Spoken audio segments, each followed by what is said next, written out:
Good morning, students. Today we are going to study lesson number 3, India's defense system. Refer to page number 72.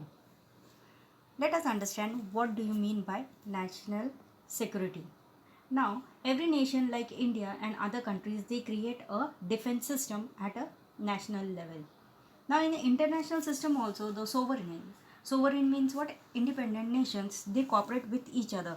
But sometimes what happens, some disputes or conflicts take place. At that time, what happens, the issue or the dispute can be on any one of the reasons. There may be disputes between the nations over boundaries, water sharing, then not following the terms of international treaties, then constantly competing against each other, and influx of refugees. Influx means what? Arrival of the refugees from the neighboring countries. But whenever a conflict arises, what we have to do, or what the nations do, the nations tries to solve the problems by compromise or by negotiation or discussion. However, sometimes it may lead to war, or the one nation may attack the other nation, and then it challenges its sovereignty and it endangers security. In such situation, what happens, the nation's first duty is to what? To keep the security system always well prepared and ready. This is called as a national security. Now let us learn ways to safeguard national security. Now the first one, national security is mostly, it is being endangered by the neighboring countries. Therefore, a nation must assess the threat to its national geographical boundaries and the sources of that threat. Means what? They have to secure their boundaries. Then, in order to keep this threat at bay or check, what happens? The nation has to increase its military might or military army. For that purpose, what it has to do, the nation starts using a modern technology to face such threat and build weapon system and modernize and update the defense forces. Now some of the nations, they may get the support from the other nations also, and they try to manage this threat to their national security. So we have learned about the ways how to safeguard our national security, or how to protect our country from the other country's threat. Now let us learn about India's security system. Now India's security system includes the army, navy and air force. These are the three forces that defend our country. Now the responsibility of protecting the geographical boundaries, it lies in the hands of the army, while the navy, what it does, it protects the coastal line, that is the sea coast or the sea route. The air force is in charge of protecting the India's air space. Now who is the chief of all the three forces? The minister of defense controls all these three forces. The Indian army is very big, and it is the fourth largest in the world. But according to the textbook, it is written that India's army is seventh largest. But according to the Google and all, we can see that India's army is the world's fourth largest in the world. Now, its chief is known as a general. Whose chief? The army chief is known as a general. The chief of the navy is known as the admiral, while the chief of the air force is known as a air chief marshal. Now all these three chiefs, they are appointed by whom? They are appointed by the president.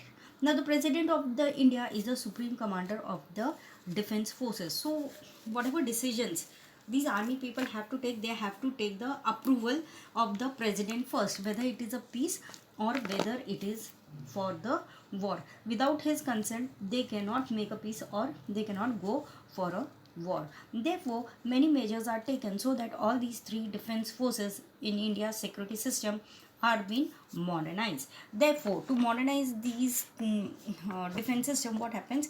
Many institutes are been running and giving training to the army personnel. Now, we can see that to train the personnel of all rank of our defense forces, they have to give a training to these people. Now we have some training institute, for example the National Defense Academy, that is NDA at Pune, and National Defense College, that is DC at Delhi, etc. Now let us learn what do we mean by paramilitary forces. Now paramilitary forces, they are neither the completely military forces nor completely civil forces. They try to help the defense forces in India. And what is the main task? Their main task is to help the defense forces, the border security force, coast guard, Central Reserve Police Force, Rapid Action Force are some of the paramilitary forces. Now, what are the main responsibilities of the paramilitary forces? They look after the security of the important locations like railway station, oil depots, water reserves, etc. And sometimes they play a very important role in the management of disaster, whether it is natural or man-made. And therefore, what their responsibility, what it comes to protect the country's international borders during the peacetime also, or during the wartime also. Now let us learn each of the paramilitary forces in detail. The border security force, what it does, it performs the task like creating a sense of security in the minds of the people living in the areas near the border. Now we can see that we have one of the neighboring countries. From there, every time there is bomb shelling and all, so what these border security forces does, they try to help the people over here. Then prevent smuggling, patrolling the border, etc. Now the Coast Guard. The Coast Guard, what it does, it has been created to protect the India's oceanic borders. It carries out the responsibility like protecting the fishing occupation within the Indian maritime borders, then preventing smuggling along the sea routes, etc. Now, the Central Reserve Force, Police Force, what it does, it helps the administration in various states to maintain what law and order. Then the Rapid Action Force performs the task of bringing the people's life to normalcy by moving in quickly in accidents or to threat of national security such as bomb blast or riots. Then the National Cadet Corps has been established with the purpose to instill or input the values in the students' mind about the love for discipline and military training. Boys and girls from schools and college, they can join the NCC. Home Guard.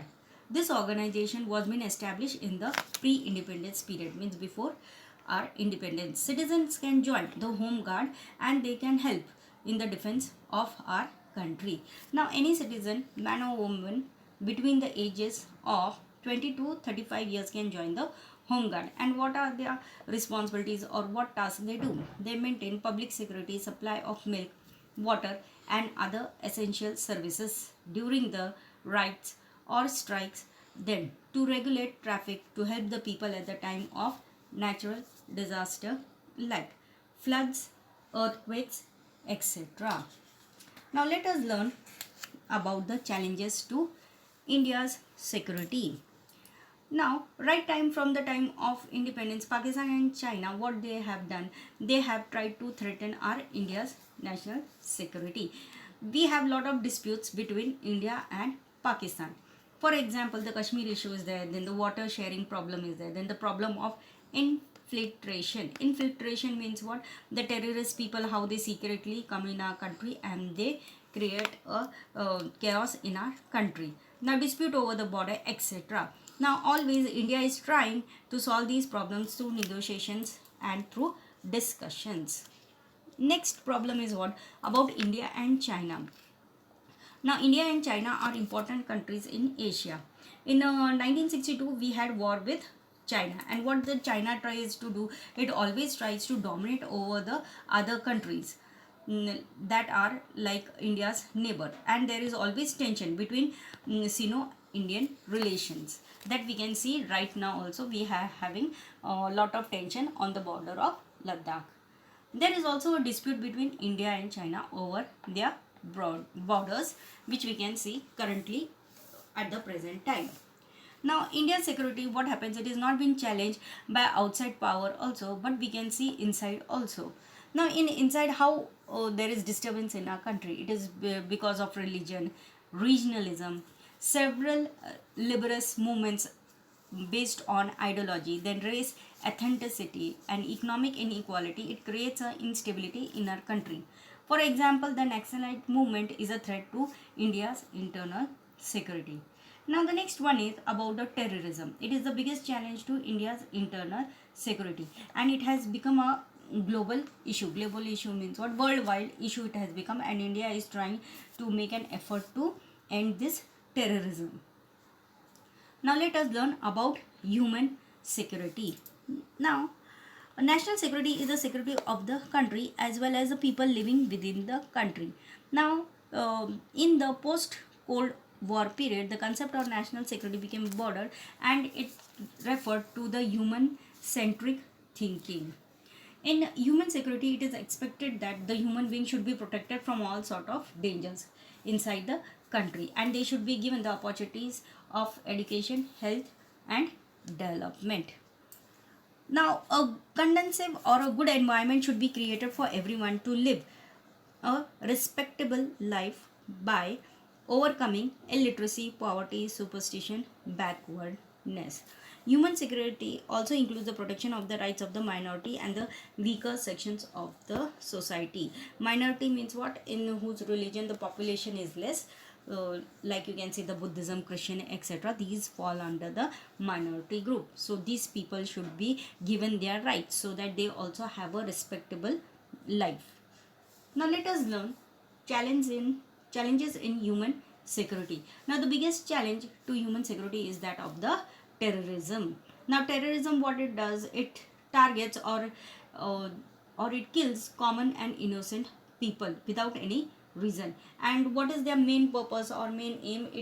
It wants to create a fear or terror in the minds of the common people so that they feel insecure in the country. Therefore, it is very necessary to protect human security, and it is very necessary to put an end to the terrorism. Now the next one, pollution and other changes in the environment has threatened the human life. We can see that diseases like AIDS, chikungunya, swine flu, Ebola, it has been presented a big challenge right now. And right now we know that the issue of the corona which is going on, which the government is trying to solve it by all means. Now therefore it is very necessary for the government to protect the human beings from such diseases, which is also considered as a factor of a human security. Now in this chapter we have studied about the India's defense system. We try to understand the change in the concept of the security from the national security to human security. In the next chapter we shall study about the United Nations, which is an international organization, and its organs in detail. Now in this chapter we have learned about the concept of the national security and the ways to safeguard. Then we have learned about the India's security system, paramilitary forces. Then we have learned about the challenges to India's security, human security, and challenges to human security. I hope you must have understood this lesson. If you have any query, kindly contact.